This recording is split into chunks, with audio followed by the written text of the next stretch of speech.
بسم اللہ الرحمن الرحیم۔ دوستو، رمضان المبارک کا مہینہ شروع ہونے والا ہے۔ ایک دو دن کے بعد یہ بابرکت مہینہ شروع ہو جائے گا، تو اس سے پہلے کچھ چند ضروری گزارشات ہیں جو آپ حضرات تک پہنچانا چاہتا ہوں۔ رمضان المبارک کا مہینہ بڑا بابرکت مہینہ ہے، بلکہ یوں کہہ لیجئے کہ یہ اللہ رب العزت سے مانگنے کا مہینہ ہے، کیونکہ اس مہینے کے اندر جو بھی ہم اللہ تعالیٰ سے مانگیں گے وہ رب ضرور عطا فرمائے گا، کیونکہ اس مہینے کے اندر عبادات کا اجر و ثواب جو ہے وہ کئی گنا بڑھا دیا جاتا ہے، تو ظاہر سی بات ہے جو قبولیت ہے وہ بھی تو کئی گنا جو ہے بڑھا دی جائے گی۔ تو اب ہمیں اللہ تبارک و تعالی سے مانگنا ہے، اور مانگنے کا بہترین ذریعہ اور طریقہ ہوتا ہے اللہ رب العزت سے دعا کرنا۔ تو اسی سلسلے میں ہمارے نبی کریم علیہ الصلوۃ والسلام نے ارشاد فرمایا کہ دعا عبادت کا مغز ہے اور جوہر ہے۔ ایک دوسرے مقام پر نبی کریم علیہ الصلوۃ والسلام نے ارشاد فرمایا کہ جو شخص اللہ تعالیٰ سے نہ مانگے اللہ تعالیٰ اس پر ناراض ہوتا ہے۔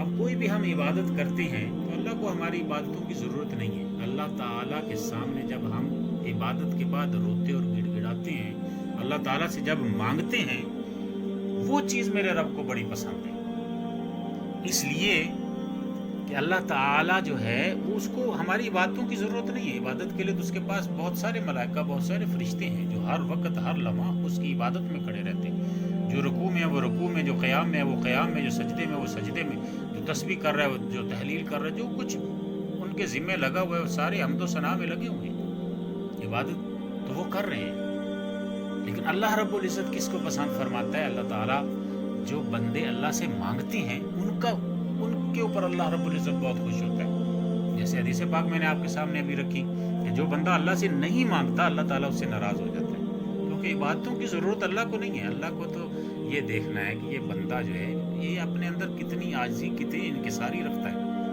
ہم اللہ تعالیٰ سے مانگیں گے تو اللہ تعالیٰ ہمیں ضرور عطا فرمائے گا۔ تو یہ مہینہ تو ویسے بھی بڑی برکتوں کا حامل مہینہ ہے، کیونکہ اس مہینے کے اندر تو اللہ تعالیٰ کی رحمت اپنے پورے جوش پر ہوتی ہے۔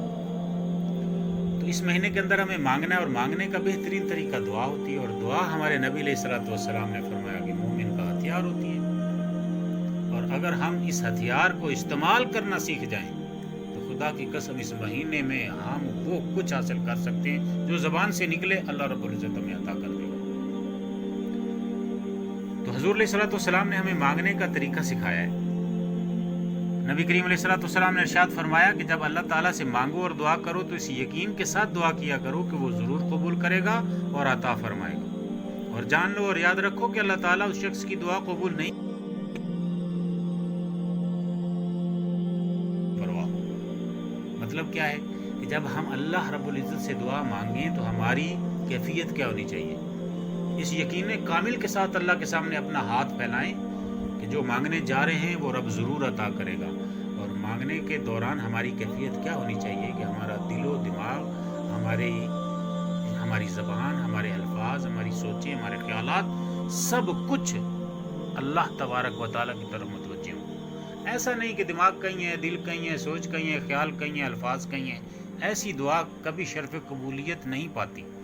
دعا وہی شرف قبولیت پائے گی جب یکسوئی کے ساتھ ہم اللہ تبارک و تعالیٰ کے سامنے اپنا دامن پھیلائیں گے۔ یہی ہمارے نبی علیہ الصلوۃ والسلام نے ہمیں بتا دیا ہے، فرمایا ہے کہ جب دعا کرتے ہو تو یقین کامل کے ساتھ کرو، اور پوری توجہ اور دل جمی کے ساتھ اللہ تبارک و تعالیٰ سے مانگو۔ بلکہ ایک دوسرے مقام پر بخاری شریف کے اندر نبی کریم علیہ الصلوۃ والسلام کا ایک فرمان عالی شان ہے کہ جب تم میں سے کوئی دعا مانگے تو اس طرح نہ کہے کہ اللہ اگر تو چاہے تو مجھے بخش دے، اور تو چاہے تو مجھ پر رحم فرما، اور تو چاہے تو مجھے روزی دے، بلکہ اس طرح پورے عزم اور قطعیت کے ساتھ اللہ کے حضور اپنی درخواست پیش کرے۔ بے شک وہ کرے گا وہی جو وہ چاہے گا، کوئی بھی ایسا نہیں ہے جو اس پر زور ڈال کر اس سے اپنی بات منوا سکے۔ سبحان اللہ۔ اب ہمارے نبی کریم علیہ الصلوۃ والسلام نے ہمیں مانگنے کا طریقہ، سلیقہ سب کچھ بتا دیا کہ مانگنے کا طریقہ، ذریعہ، سلیقہ کیا ہے۔ اللہ کے سامنے جب دامن پھیلائیں، اپنی دعا پیش کریں، اپنی حاجات مناجات اللہ کے سامنے جب ہم رکھتے ہیں، پیش کرتے ہیں، تو یہ نہیں ہونا چاہیے کہ اللہ اگر تو چاہتا ہے تو کر دے، تیری مرضی ہے تو کر دے۔ بے شک اللہ رب العزت اپنی مرضی کرتا ہے، کوئی دنیا میں ایسی طاقت نہیں ہے جو اس کو مجبور کر کے اس سے کوئی کام لے سکے، کیونکہ وہ ان اللہ علی کل شیء قدیر ہے، ہر چیز پر قدرت رکھنے والا ہے، اسے مجبور نہیں کیا جا سکتا، وہ اپنی مرضی کرے گا۔ لیکن بندے کا کام یہ ہے کہ یقین کامل کے ساتھ اللہ تعالیٰ کے ساتھ اپنا تعلق جوڑے اور اللہ سے مانگے کہ اللہ جو تجھ سے مانگ رہا ہوں وہ مجھے عطا فرما۔ جب یہ یقین ہوگا تو اللہ تعالیٰ عطا بھی ضرور فرمائے گا۔ تو مبارک مہینے کے اندر اپنی عبادات کی ترتیب بنا لیجئے، کیونکہ اگر ہم سجدے کرتے جائیں، نمازیں پڑھتے جائیں، روزے رکھتے جائیں، سب کچھ کرتے جائیں اور اللہ تعالیٰ سے مانگنا چھوڑ دیں تو یقین کر لیجئے اللہ کو ایسی عبادات کی ضرورت نہیں ہے، کیونکہ اللہ ہماری عبادتوں کا محتاج نہیں ہے، اسے کوئی ضرورت نہیں ہے۔ میں نے شروع میں ایک حدیث پاک رکھی کہ اللہ تو ایسے بندے سے ناراض ہو جاتا ہے جو اللہ تعالیٰ سے مانگنا چھوڑ دیتا ہے۔ تو اللہ تعالیٰ سے مانگتے رہیے اور یقین کامل کے ساتھ مانگتے رہیے کہ وہ رب ضرور عطا فرمائے گا۔